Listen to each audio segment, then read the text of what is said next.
In your soul, there have been times in your life, I know, when you've had something that you wanted so much. Maybe you wanted something for someone you care about. Maybe you wanted something for yourself, but you became so obsessed with something, achieving it, experiencing it, whether it was a transformation, in yourself, a change in your business, making a certain amount of money, getting a job, increase of some position. Somewhere in your life, you've gotten obsessed enough to really want to create something that you may not even know how you were going to do it. But you just wanted it, desired it, that you started all of a sudden taking action and you got insights. And before you knew it, what used to be just this impossible dream became a reality. Is it fair to say that at some stage in your life that there are some things today in your life that were once just a dream or a goal, that once seemed difficult or impossible, whether it be the job you have or the relationship you're in and might be taking for granted? Well, then you and I are creators. And very often when we get overwhelmed by so many things that we feel out of control by, we start getting into being managers of our life, managing our pain, managing through the situation. You've got to allow yourself to be able to take advantage of uncertainty. You don't have to work on change. Change is automatic. Progress is not. Progress comes when you tell yourself the truth and you're able to feel the uncertainty and take action anyway. The thing that stops us all is fear. It's no surprise. Fear of failure, fear of rejection, fear of the unknown, fear of not looking good. And that fear we could translate into the simple thing of uncertainty. Someone who's incredibly successful, someone who's truly a leader in their life or in their field, the one thing they have in common is they exude this sense of certainty. Great leaders know how to step in the uncertainty and bring the certainty to the situation. I think that's why Paul said you've got to learn how to walk by faith and not by sight.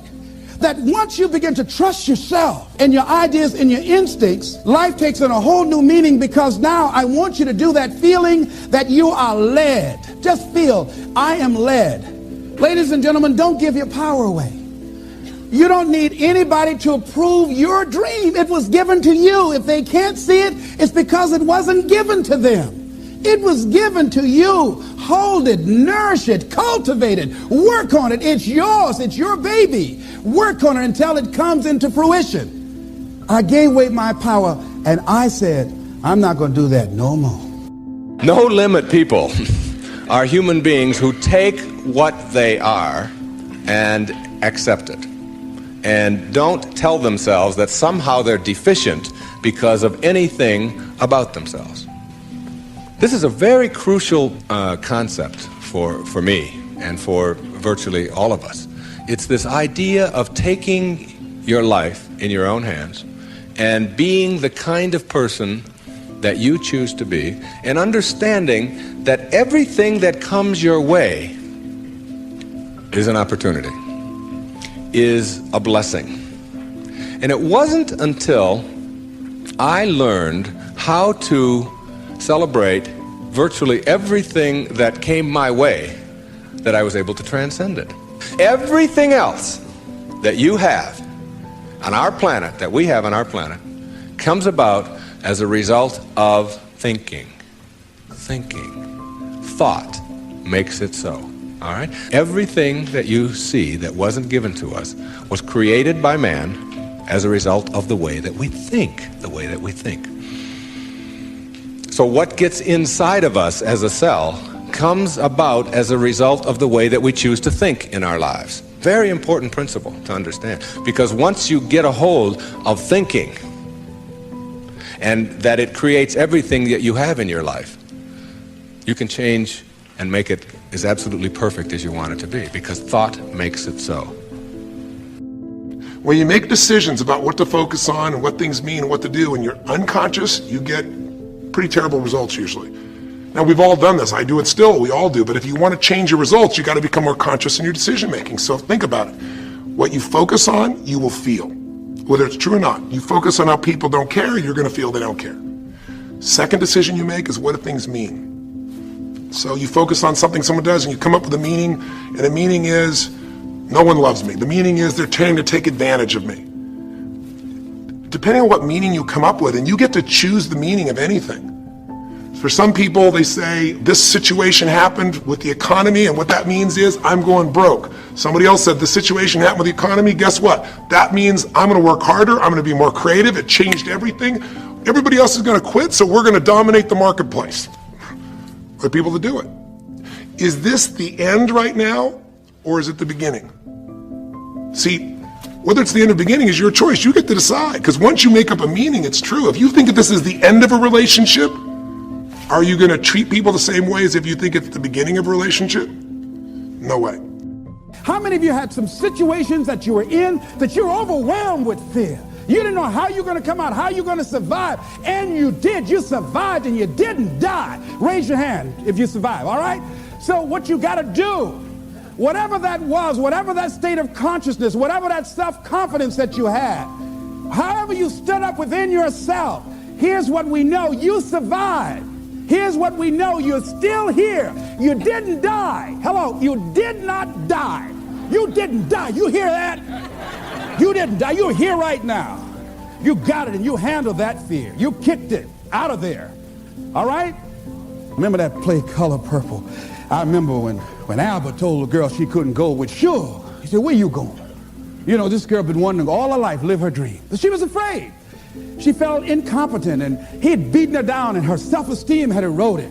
He said, "Where you going? You can't talk. Suge can talk. You ugly. You dumb. Suge got class. You ain't got nothing. Where you going? You ain't going to make it. You're going to fail." She said, "Look here. I might be ugly.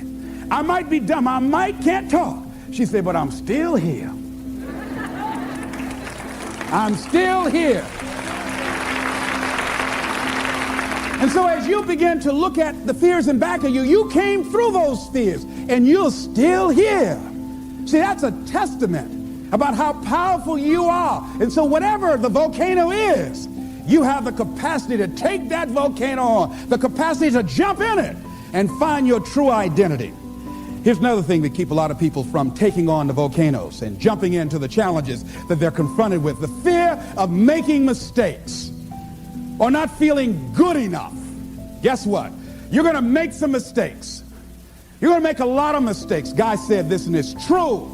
He said, the person who has never made a mistake hasn't done anything. If you're going to make some mistakes, if you want to do something out here,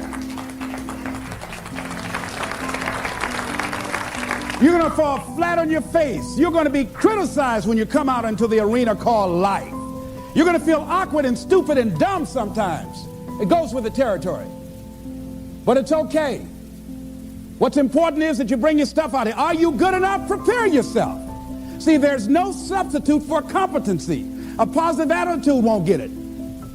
Being enthusiastic won't get it. So you got to prepare yourself. You've got to develop yourself. You've got to practice. You've got to work. You've got to do your homework. You've got to do your research. See, a lot of people have a yes, I can attitude, but a no, I can't aptitude. And competency builds confidence. And confidence feeds into competency. See, the better you become, the more confident you feel. And the more confident you feel, the better you want to become. You realize that you have no ceiling. That you can better whatever you've done so far. You can go beyond that. You don't become cocky and arrogant, feeling that you've already arrived, as most people have. And that's why they've settled for less than what they rightly deserve in life.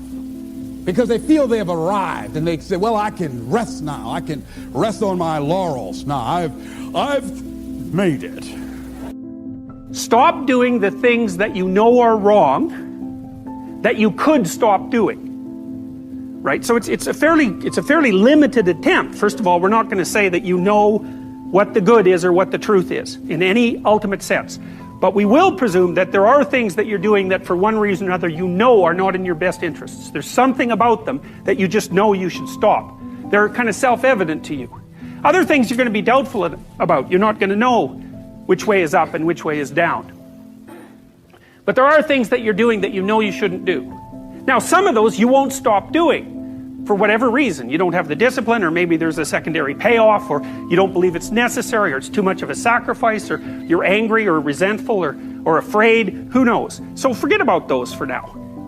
But there's another subset that you could stop doing. It might be a little thing. Well, that's fine. Stop doing it and see what happens. And what'll happen is your vision will clear a little bit.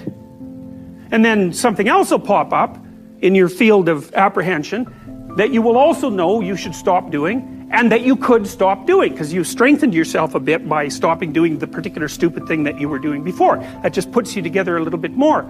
And you could do that repeatedly for an indefinite period of time. And you know, that doesn't necessarily mean that you're going to ever be able to formulate a clear and final picture of what constitutes the truth and the good.